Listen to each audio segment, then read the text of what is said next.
Carney has been Liberal leader since March 9th and Prime Minister since March 14th. Born in Fort Smith, Northwest Territories, Carney spent most of his childhood in Edmonton. Harvard was the next stop, with a bachelor's degree in economics. After that, a master's degree and a PhD from Oxford. Carney worked for Goldman Sachs in London, Tokyo, New York, and Toronto. Then came a move to the public sector. Carney became Deputy Bank of Canada Governor in 2003.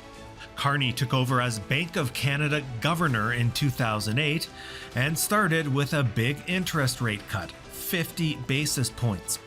Later that year came a financial crisis. Canada was spared a bank collapse, but there was a recession. Carney's central bank cut rates even more and pledged to keep the overnight rate low for 1 year. Meanwhile, Carney's impression continued to build outside Canada. Time magazine named him one of the world's most influential people. He chaired the International Financial Stability Board. And before long, Carney was governor of the Bank of England, leading that institution as Britons voted to leave the European Union. Carney later became the UN's Special Envoy for Climate Action and chaired Brookfield Asset Management and Bloomberg LP. He also wrote a book arguing for an economy built on human values instead of market values. But the question of Carney's political ambition lingered. I have been talking with Mark Carney for years now about getting him to join federal politics. I think he would be an outstanding addition.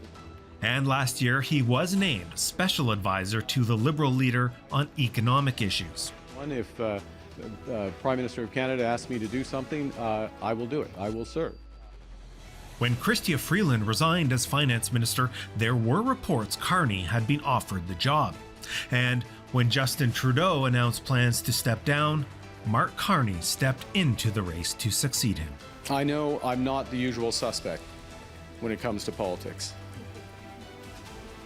But this is no time for politics as usual.